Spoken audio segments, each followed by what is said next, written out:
Hey guys, Dave Boyce from Hit the Road with Dave Boyce. My special guest this week, this guy, Greaser James Carr. This guy? You owe me more than that! The great Greaser James Carr. Yeah.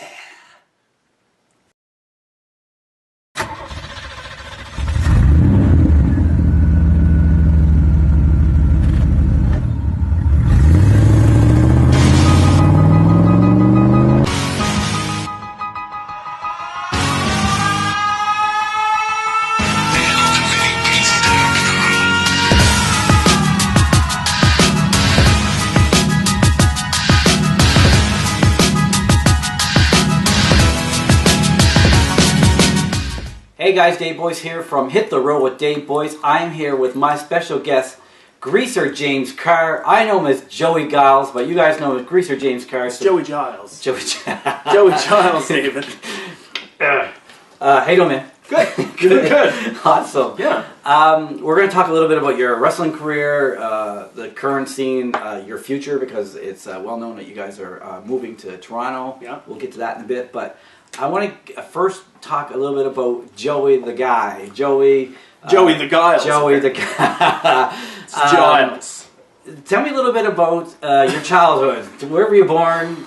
My childhood. Jesus, Yeah. We're going in depth. We are going back. Okay. I was born in Halifax. Yep. Raised in Cole Harbour, home of Sidney Crosby and the Greaser. Yep. Regular family, you know, mother, father, younger brother, older sister.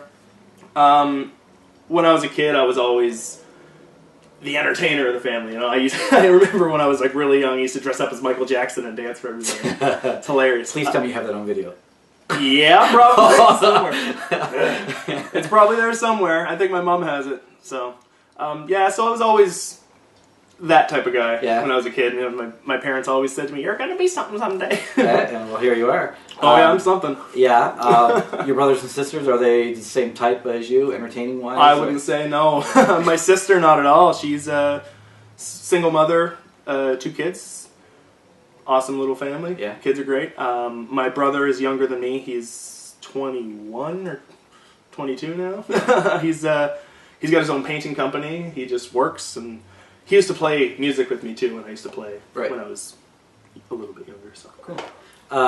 Wrestling wise, I take it you were a wrestling fan growing up? Always, yeah. Yeah. My earliest memories, I can remember going back to like, I can remember very specifically sitting in my aunt's apartment. This is Mira, by the way.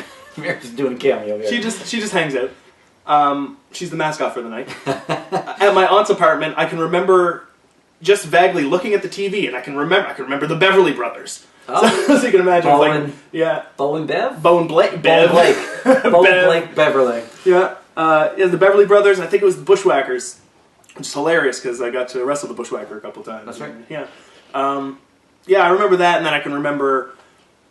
I can remember. It's all right. We are live. We are live. I remember my father having a bunch of people over for WrestleMania 9, and that was my earliest memory of watching a pay-per-view, and I was hooked on it at that point. Ow!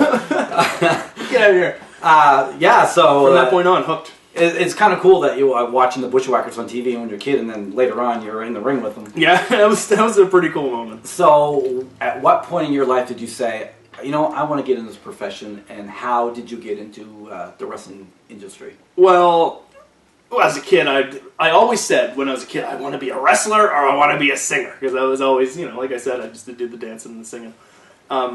And when I was a teenager, I learned how to play guitar, and I played in bands for years until I was probably 21 or 22. I was touring around the East Coast and playing a lot of music, and that was my #1 passion. But when I was a kid, you know, I want to be a wrestler. Right. But I'd say when I was around 18 or 19 is when I started getting back into wrestling after falling out of it for a few years as a teenager. And I never necessarily knew that I wanted to be a wrestler, but I knew how much I loved it and how much I wanted to learn about wrestling. Right. And so I found myself watching a ton of shoot interviews and blah, blah, blah, and all this, and just becoming very intrigued with everything. And a friend of mine, who I knew in high school from playing in bands, I used to play in Cole Harbour with him, Troy Merrick, Okay. Sexton Phoenix. Sexton Phoenix. he graduated from high school and went to Gary Williams Wrestling School, and Facebook is a wonderful thing, and I just watched him always posting things. He's a wrestler now. And it took me a while, but after a little while I went to go see him, and as soon as I went to a local show, I think my first one was New Breed Wrestling in DeBert. I can remember seeing Troy was there, Steve. Shane, The Answer, Riddick Stone, whoever else. Right. I can remember that was my first show. And as soon as I saw that, I was like, you know what? I'm going to do this. Like, I just had a feeling that I know I can do that. Right. So did you approach Troy and Troy got you in? Or No. How exactly did you get your foot in the door? I talked to him a little bit every now and then, just said, oh, man, that's something I'd really love to do. And I remember at one point, when I was starting to get a little more serious about it, when I was probably 19 or 20, maybe 21, I shot him a message and just asked him, like, what kind of training schools are there around, and he had told me about Mike Hughes and PEI. Right. At the time, I didn't know for sure I wanted to be a wrestler, so the idea of going to PEI for me was kind of, yeah. I don't know if I want to take 6 months or a year out of my life to go move to PEI for this, so I didn't seriously consider that. But then just by chance, I was working as a painter, and I was painting a superstore, and this would have been in 2011 or something like that, I think. And I went to the SmackDown show at the Halifax Forum. I think it was the last time SmackDown had a SmackDown show in Halifax. Right. And the next night, I went to work at the Superstore, and I saw another guy there who was wearing one of the T-shirts that he had bought. One of the T-shirts he had bought at the show the night before. Right. So I just went up and struck conversation with him, and he's saying, "Oh, I'm thinking about getting into wrestling." I said, I've talked to my buddy Troy about it, and I want to do it. He said, "I'm starting wrestling school next weekend. You should come." I said, "You're starting wrestling school next weekend?" He's like, "Yeah, do you know UCW?" I was like, "Yeah." I'd gone to That's a fan, right? Yeah, exactly. I'd gone to a ton of shows at Spryfield and the Forum and stuff like that. So I was like, fuck it, I'm going. So me and my buddy Cody ended up going this next weekend. And it was Chuck, and he just had this little school and a little garage in Spryfield, which is apparently, I guess, where Gary used to run his old school. Yep. So I started training there, and Nick James, he started with me the second or third week. Okay.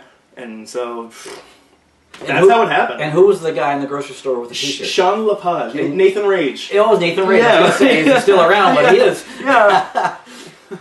So you went to training with the UCW camp, or was it Gary? Was it? Well, who trained you? Well, let's start there. When we first started there, we had just had a few.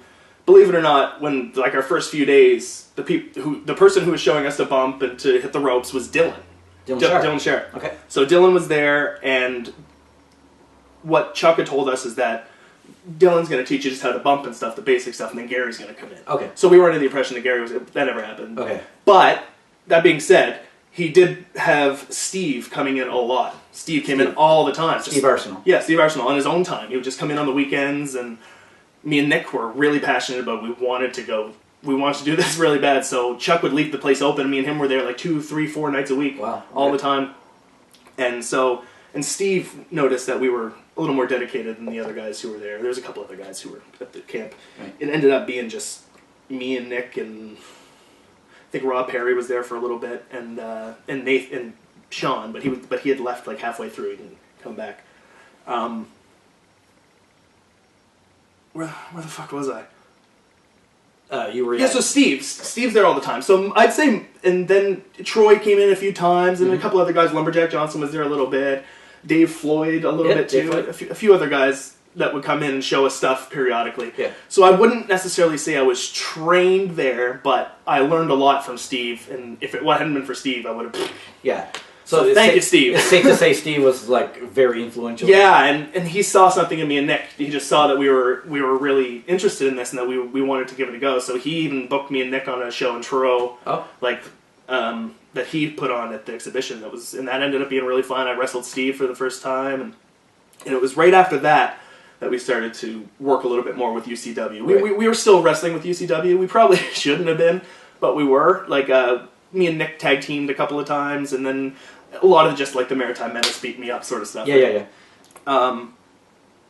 But you did eventually train with Gary at his Wildman Academy. Yeah, so that's what I'm getting to. I did this stuff with UCW for probably 2 years, and I was, just more or less in the opening match against Dylan every night, and losing everybody. And, I was getting over as a lower card heel in Spryfield, so it was what it was. I was having fun. And then when Jason and Tyler started filming the shows, Jason was in love with the greaser gimmick, right? So he wanted to start using me. And so that's when I started cutting promos and stuff like that. Cool. And when he started Wrestlecentre was when Gary started up Wildman Academy again. Okay. And that had happened, actually, because I had told Jason right before Wrestlecentre was starting up... Get down, Mira. Camera hog. Stealing my thunder.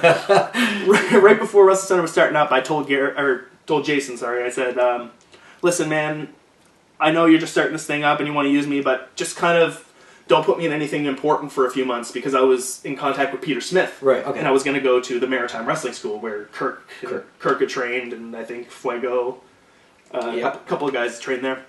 And I saw it online. As far as I could tell, that was the only reputable school anywhere around here. Right. So I said, I know I want to do this now because I've been doing it for a while, and I was kind of not getting anywhere because I wasn't credible, because I wasn't technically trained. Right. I had paid Chuck some money, but I wasn't trained. Right. So I told him, this is what I'm going to do. I'm going to go train with Peter for a few months. And Jason said, well, what if I told you I could get Gary? Like, what if I could get Wildman Academy going back up? I said, well, fuck, I'd do that. Right. Like, everybody around here was trained by Gary. I fucking always loved Gary's work, and I all the guys he trained are awesome.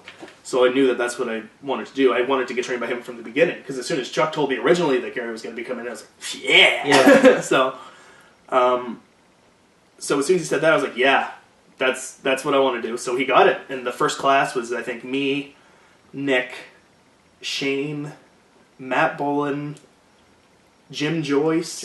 Yeah. Oh, fuck. If I'm forgetting anybody, I'm sorry. I think that was pretty much it. So you mentioned that Steve booked you on a show in Truro. Was that your very first wrestling match? No. What was your very first wrestling match? Do you remember? Yeah, I do. My first match was, I think it was a UCW Christmas show or a Halloween show or something like that. We were just, at that time, we had just been training for a month or two at the UCW school. So Chuck had talked to Dylan that day, like right before the show started. We were just expecting to go set up the ring, and we were going to be security around the ring. Just, Yes. That was our job. We just started. And Chuck talks to Dylan. Dylan comes up to me and says, you want to wrestle tonight? I was like, I can't fucking wrestle. No. He's like, well, Chuck just came up to me and said, which one of the new guys is most ready to do this? Right. And you sound just like Dylan, by the way. Yeah, thanks. And so Dylan's like, yeah, I told him you. I was like, oh, fuck. All right, I guess. And then so it was, what happened was... Well, did you have gear? No, I had knee pads. You can probably find pictures on my Facebook. I'm wearing knee pads. I think I'm wearing like a Despised Icon shirt, and I have like a pair of blue basketball shorts on. So what happened was, the beginning of the night, Chuck comes out and cuts his promo or whatever, and Dylan had just turned from a heel referee into a wrestler, or something like that. And Dylan was aligning with Aaron Haggerty. So once Dylan and him became a team, Chuck was like, I can beat your asses, and I don't even need anybody. Like, I'll just have him. And he points at me as the security, and I'm like, me? What? So then I have the match, me and Chuck against Dylan and Aaron Haggerty. And it was just like a tornado, beat the fuck out of each other around Spryfield match, right? So it wasn't a match per se. Right. But I got to go over Dylan. Oh, my first match. You'll never live that down. You could have quit that day and been undefeated. yeah, that's true. But then he beat me every time for like 2 years. Tell us how Greaser James Carr, the name, the gimmick came about. Who came up with the name? Chuck. Funny story. When I first started wrestling, all along, I knew what my gimmick was going to be.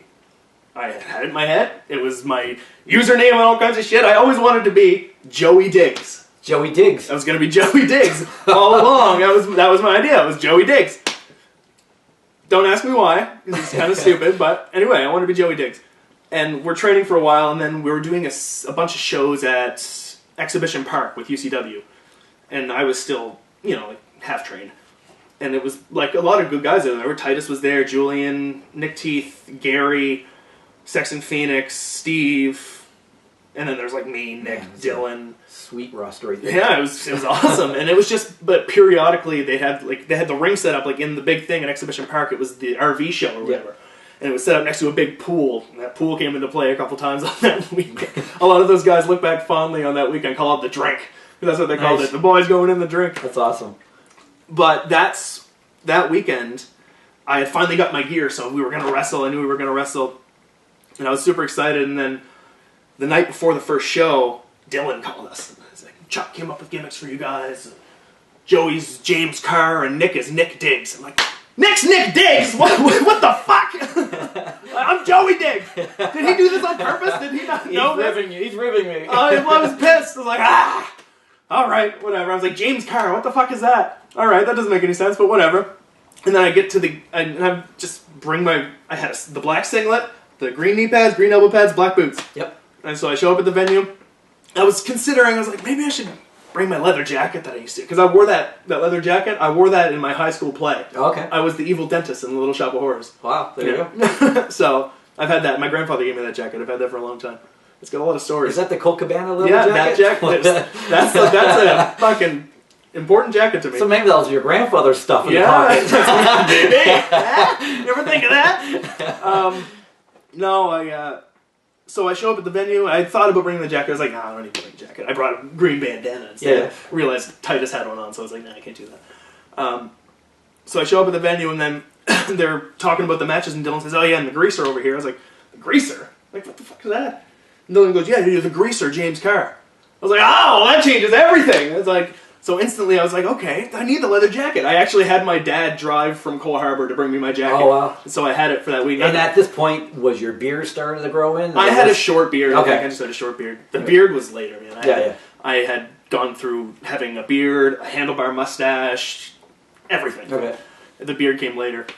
But, so yeah, that's where it started. Wow. And then I didn't really have any ideas at first, but then I ended up coming up with the idea that I wanted to base it off of Cyrus from Trailer Park Boys. Okay. So I just wanted to be a dick. And that's where I always say, I got work to do. That's from Cyrus. So it's just a rip-off, basically. Right. Yeah. So, and then I just kind of started being myself, being an asshole. So you basically, your first little bit of your career, you worked for UCW? Yeah, exclusively. Exclusively. Yeah. And you did the tours like around... Yeah. Because they went everywhere back They then. did, yeah. My first tour, like I said before I was trained, I don't like to take credit being a wrestler at this point, but it was a good experience in the way that I got to learn in the ring. I got to learn on the fly, learn on the road, which is something that not too many guys do.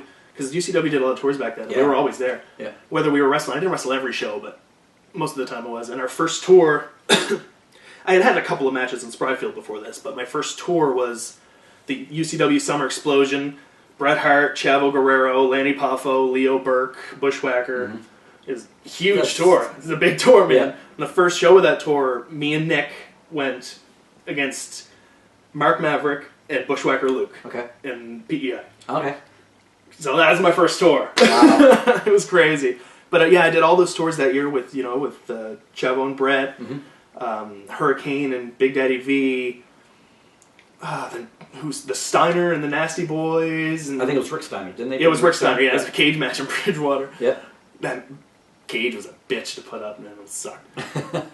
Because I wrestled Bushwhacker that night too, actually. Right. Me and Aaron Haggerty against Lumberjack and Bushwhacker. And we were like second or third match, and then come the main event to put the cage up, it took us like an hour. Me and Nick were out there holding the fucking thing up like that. Oh, it sucked. And it was starting to get really late. Anyway, I digress.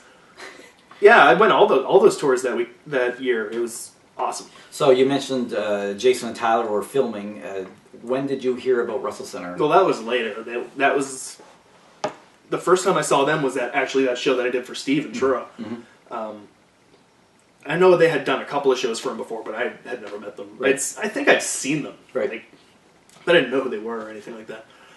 And then all of a sudden, it might have been that tour with the Hurricane, maybe, where Chuck got all the boys together after the show. And wasn't Big Daddy V on that tour too? Yeah, Big Daddy V. Yeah, and yeah. They got snowed in or something. They had to stay here for a few days. Right. Anyway, Chuck gathered all the boys up at the end of the show and was like, "These guys are going to be writing the storylines and filming the show from now on. I'm still the boss, but these guys are writing the show." Right. Okay, so I think that happened for 3 or 4 shows Right. before Jason and Tyler. Yeah. Like, Well, they kind of had like a split UCW / Wrestlecentre show. Yeah, that was when they decided to be Wrestlecentre, Right. and they had a deal with Chuck because they didn't want to take Chuck's ring and just leave him with nothing. Right. Because Jason bought his ring, Mm-hmm. and so they did the split tour where UCW was the second half of the show and Wrestlecentre was the first half. That was the first Wrestlecentre thing Right. with Matt Stryker, I Yeah. think. And I wrestled Brad Alexis from Montreal. Okay, cool. It was cool. So, most fans that watch this podcast know you from Wrestlecentre, so let's talk a little bit about your Wrestlecentre career. Sure. It started a couple years ago. Was it instantly that they teamed you up, paired you up with Tommy Starr? Was it Yeah, from the first very show. first show? Yeah, for sure. Tell me how that came about and what your experience was working with, well, of course we know him as James, but Tommy Starr. I know him as Chris James, Tommy Starr, whatever you want to call him. I love that guy. Everybody does. Yeah.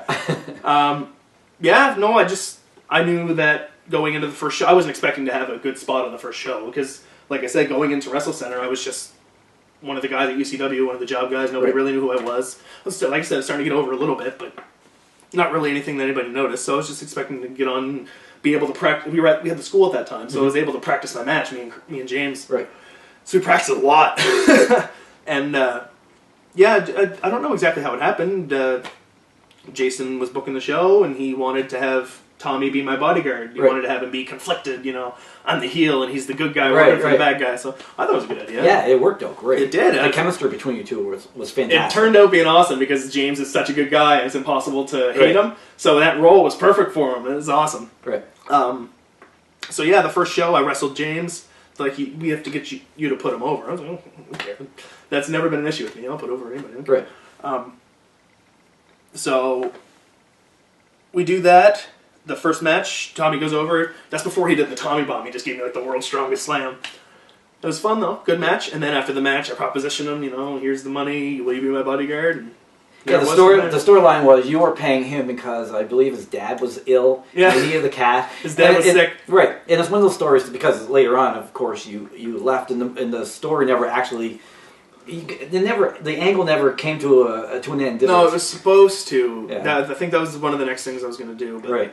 didn't happen. One of the funniest things was, of course, the Halloween thing that you guys did where you guys dressed as each other. Yeah. That's one of my favorite things ever. That was fun, man.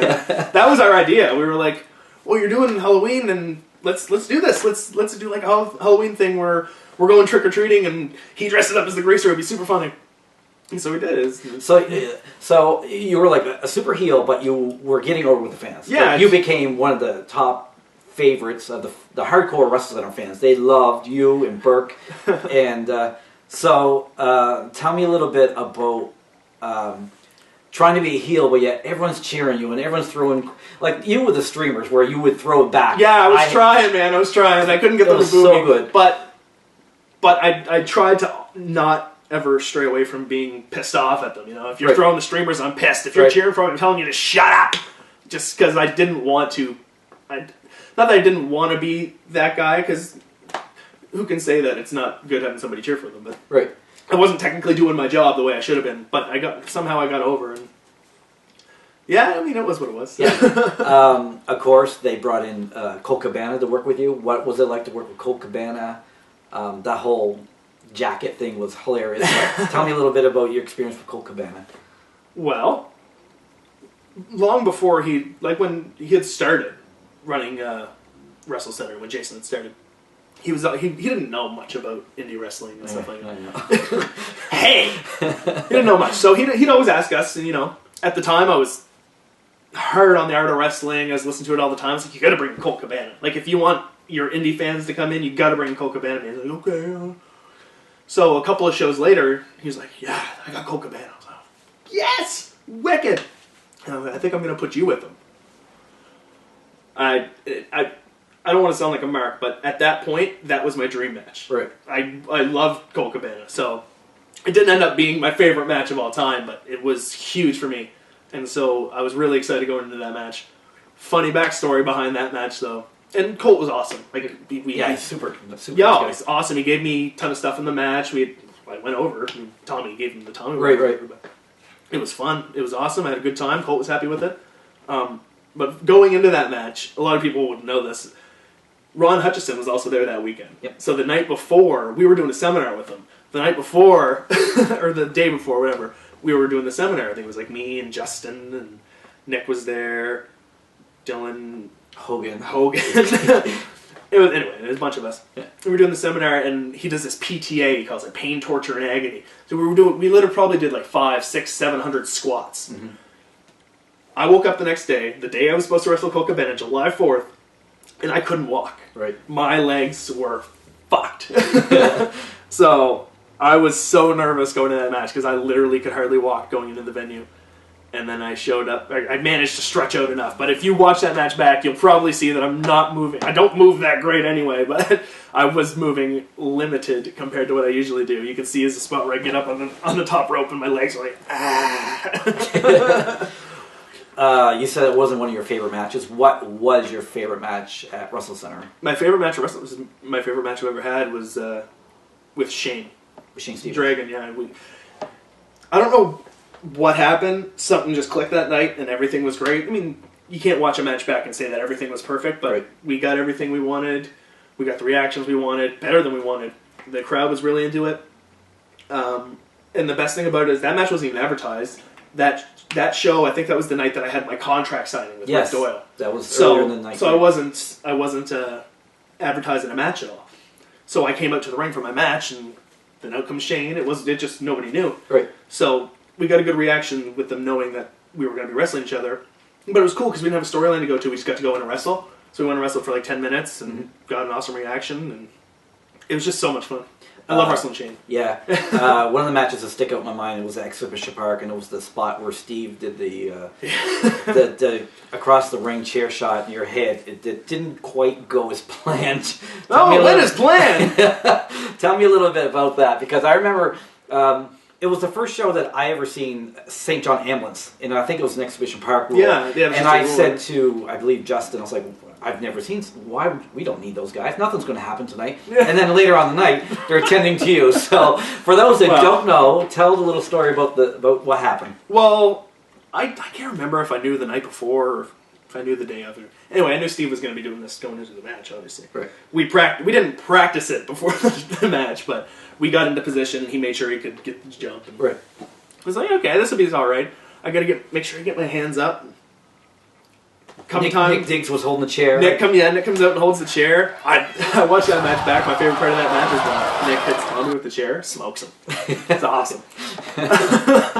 But I wasn't prepared for what happened. Obviously, I got my hands up, but I only got them like right here.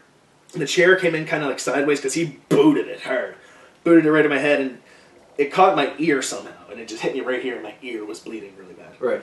It wasn't that bad, any concussion or anything. That's what they were worried about at St. John. It was fun. Right.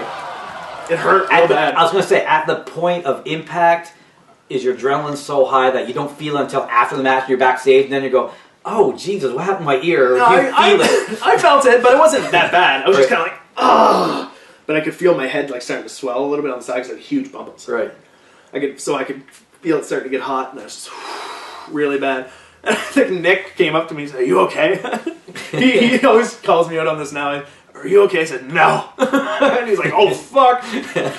And then Steve said the same thing. He was about to get me in the sharpshooter. And he goes, are you okay? I go, no. He goes, oh, fuck.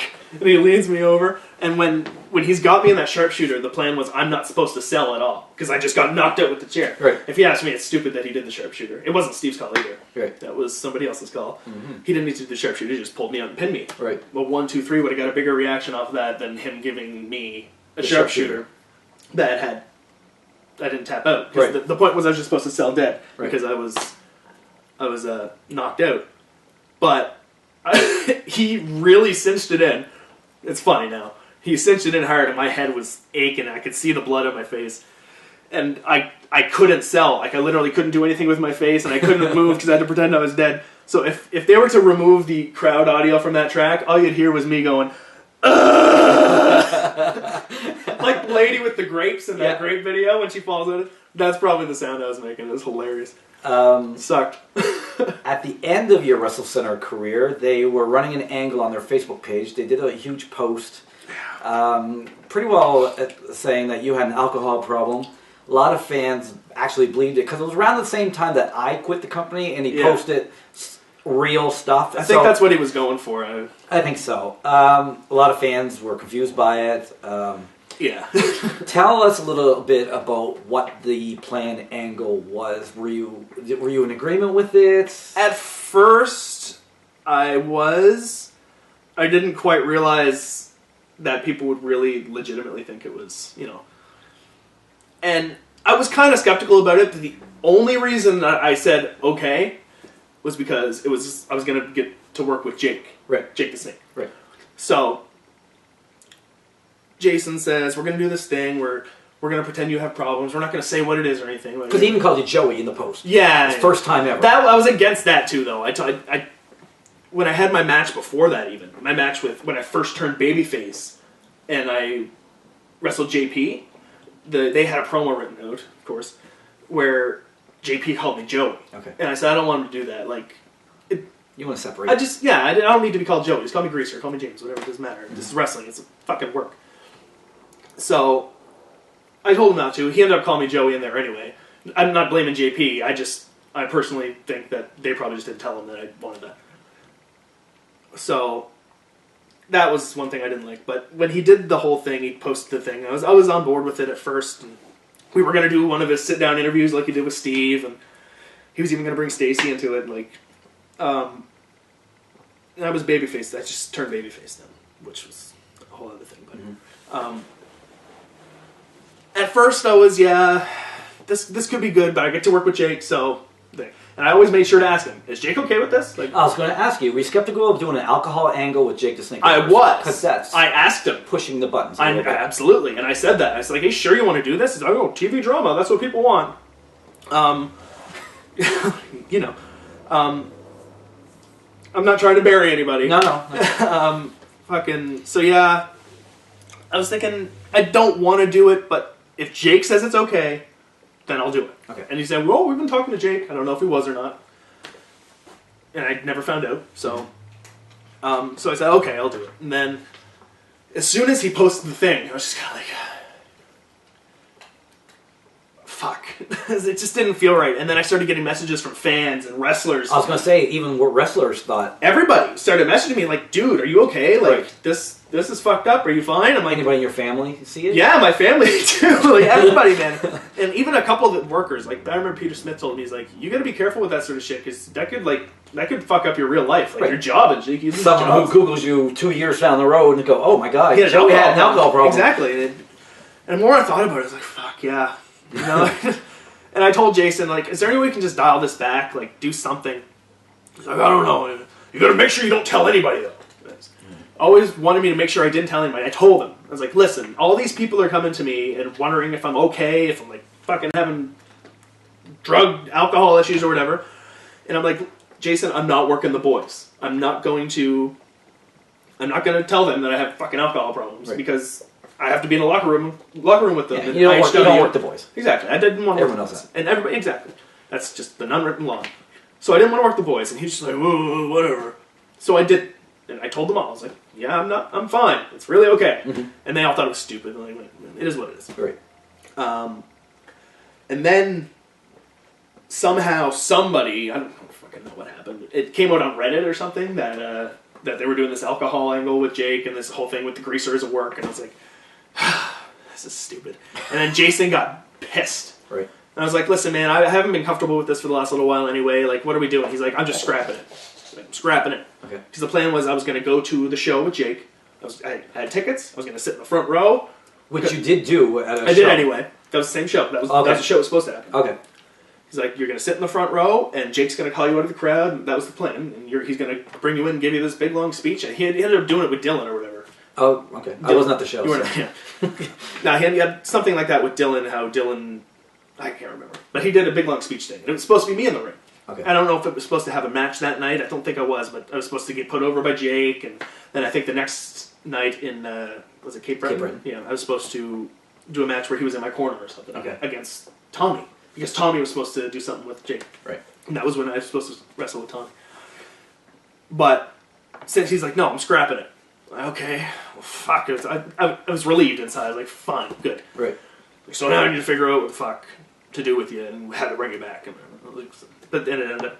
So why were you in the front row then if they weren't going to do that angle? Because you were in the front row for the entire show. No. It was. I don't really want to air too much dirty laundry. Okay. There was kind of a little money issue with Jason. Like going up until the day of that show, I was still working with Wrestlecentre, and I was still gonna go and just whatever.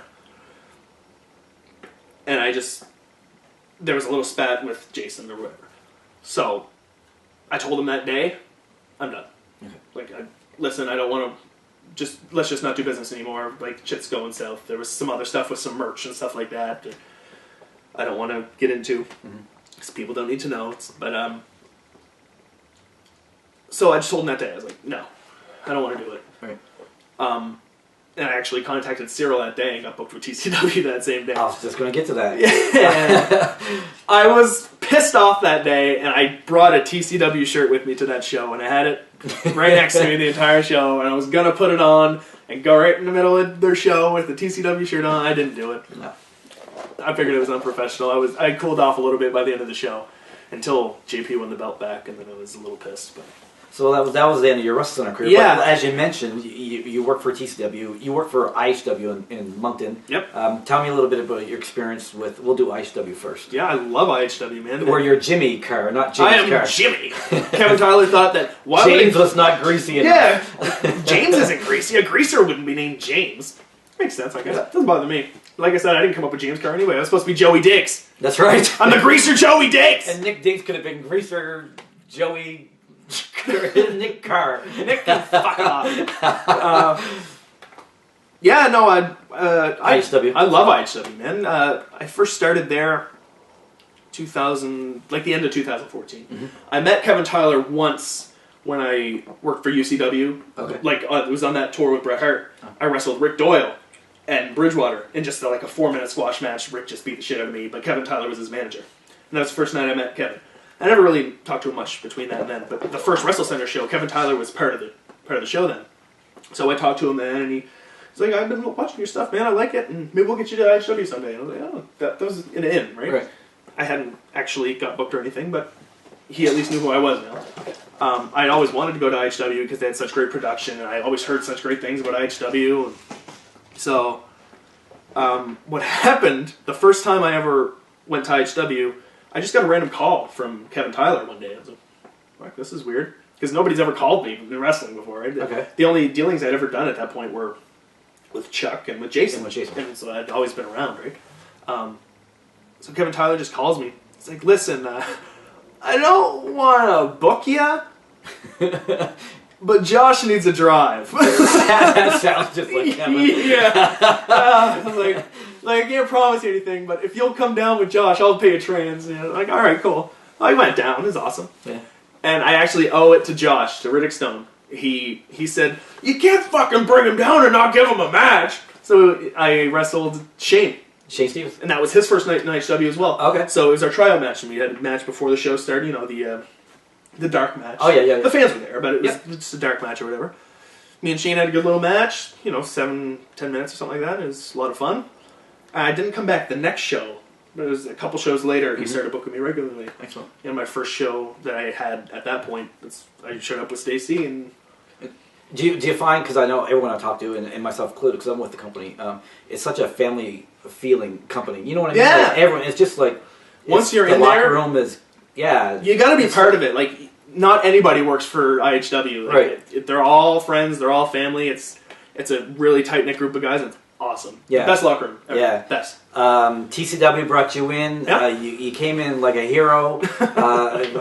Mike Hughes pretty well handed you the bat at the end of the match. Yeah. And told you what in the ring. Well, he said, I'll never forget this. Because after the whole crowd was chanting for me and I had my bat up and they were fucking popping for me, man. It was crazy. There wasn't that many people there, like, compared to other shows I've done. Right. They were all there for you. Apparently, it was awesome. And he gave me that bat that night, and he said, "This is your new gimmick. Don't let anybody ever fucking touch that thing." And that's your thing now. Right. I actually owe Mike Hughes. I've only met Mike Hughes on 2 occasions, those 2 TCW shows, and I owe a lot to him because those two shows actually did a lot for me. Well, like I said, the main event when the four of you, Tyson. Who were the four in the ring? Pete, Mike, Tyson Dukes, and me. Right, and they were all ready to leave the ring. And did Mike tell you, no, you stay? They said, yeah, stay, keep the bet. And then that's when he pointed at me and said, I won't forget this. Right. It was a cool That moment. was awesome for me, man. It was the first time I'd ever met Mike, and I'd only heard great things. Fucking Mike Hughes. Yeah. And I was nervous meeting him, of course. First time you meet somebody like that. First time I met Pete, I was... I know. He was a scary man. But Mike was awesome, man. He was Mike's a great guy. Super awesome dude. Nice as hell, and just... I couldn't have asked for anything better. Yeah. At IHW, of course, you have a valet. Yeah, that's what I'm saying. The love of your life. Yeah, that's right. Tell me a little bit about Stacey and working with Stacey and all that good stuff. That's awesome, man. My beautiful fiancée, Stacey. Who's over there? No, Watching okay, us. no, okay. Yeah, no, like I said, I was going to say before, it was my first show back with IHW. I was going to start doing a thing with Remy, and I show up a little bit early. I think I was there before any of the boys. Somehow I showed up super early. That doesn't happen all the time. Right. And Stacey was there with me. I think he had met her at a Wrestlecentre show. And he just came up to me a little bit before the show. He goes, how do you feel about having a valet tonight? I was like, I'll go ask her. And so I just went up and asked her, do you want to do this? And she, she was kind of a shy person, and I convinced her to do it. Stacey. Yeah, I convinced her, and ever since. And Harley Havoc was Harley born. Havoc was born. She was doing roller derby at the time, so that was the name she'd already had, right? It was, oh, okay. I didn't know that. Yeah. So it's worked out. The angle or the gimmick's just perfect. Right. She comes out wearing the leather and the corset and the stockings, and and it works with the greaser, and I have a woman to hide behind, so I can be a good heel over there because I was getting over as a heel there. Right. That's what I really loved about IHW at first. Is I was getting booed. It's like, yes, Finally. yeah, finally. It's kind of turned around a little bit now, but yeah, it's been awesome, man. It's awesome having her there all the time, being able to have her in the locker room. It just keeps me happy. You got two big matches coming up, so we're going to promote those. Yeah. First one's this Saturday. You're returning to UCW. Yes. By the sounds of it, the buzz is that a lot of people are coming to see you as advertised as your final match in Halifax for a while. Yeah. We don't know your mystery opponent, but how do you feel about going back to UCW for this big match? Hey, when I left UCW, it was unfortunate because when Wrestlecentre started, it was the whole thing. Chuck was pissed. Jason was pissed. Whatever. Doesn't matter. And so I couldn't work for UCW, and I couldn't work for... And I think Chuck was kind of mad at me for a little bit. So I didn't want him to be. And I didn't want to have any bad blood with him. And I tried to reach out to him a few times, and it was fine. We were cordial with each other, and I worked a couple of shows for them here and there. But I just wasn't there for a long time, and it's nice to be able to go back there right at the end of my little run here, because I'm taking off. It's nice to be able to go back there where I started and just have one more. Right. It's going to be fun. Yeah, it's going to be a fun show. The other big match I'm talking about, and we're slowly building up to it, is IHW, March the 18th at the Old Cosmo Complex, which is... The best venue. The best... some fans growl about it, but it's the best venue. The for fans, wrestling. yeah, whatever. It's awesome. You're facing Dick Durning for his TV title. By the time this airs, the match will be announced, so I don't have to worry about that. Yeah, there you It's hair versus beard. No disqualification. No disqualification. How fun is that match going to be? Going to be... I love wrestling Dick Durning. Okay. That guy's incredible in the ring. Yeah, he can do anything. Yeah, he's amazing. For a big guy, too, 6'2", big... He can flip, does the split leg moonsault, does all kinds of shit. He's awesome, man. And he's easy to work with, and he's a wicked dude. Hilarious. Right. I love that guy. Yeah. Yeah. So, like I said, it's a big gimmick match at that venue. Yeah. How are we going to do a no disqualification match at that venue? I don't know, but I love it there, so I can't wait. Oh, I'm going to have so much fun. I've never been a huge fan of gimmick matches, because I've done a few. I did the beautiful, famous Mick Foley Last Man Standing match with Nick. You did the Falls Count. I did. Or no, the one with Dice. The one with Rick Doyle. Rick Doyle. I did the First Blood match with Rick Blood, Doyle. yes. And that was... I love Rick, but that match was not very good. And the worst part about that was just that it wasn't over. He was trying to have me go over Rick to establish me as a heel against a big babyface, but Yeah. Rick wasn't a big babyface because nobody really cared. Right. And that's not... And then they had the gimmick bottle that Yeah. you guys did way in the corner, the pitch dark that no one's seen. Yeah, I hit him in the fucking beer section where it was dark and nobody saw anything. And that's no offense to Rick. Rick's awesome. Yeah. And he can get over it. Just for some reason that crowd wasn't taken to him in that storyline. And it just... whatever. But... Gimmick matches. The gimmick matches, yeah. And I always did all those stupid matches with Chuck, too, back in the day. But, oh, fuck, I shouldn't say that. I'm wrestling for him this weekend. They're fun. It was awesome. Chuck doesn't watch my show. No, I guess, yeah. But then, in IHW last year, I had a hardcore match against Remy. Street fight. That changed my mind altogether. Okay. In IHW, that was so much fun, man. It worked out beautifully. Remy's such a good guy. And too. Remy's awesome. Yeah. Remy's wicked. And so I'm really looking forward to this one, because I know what Dick can do, and he comes up with awesome ideas. Right. And there's a lot on the line in this match, so it'll be awesome. You mentioned it, so everyone kind of knows you're heading east. No, you're heading west. You're heading west. I believe you guys are moving to Toronto. Yep. Hopefully right in the city. So what are your future plans? What do you have in store when you go to Toronto? For wrestling? I suppose this is a wrestling podcast.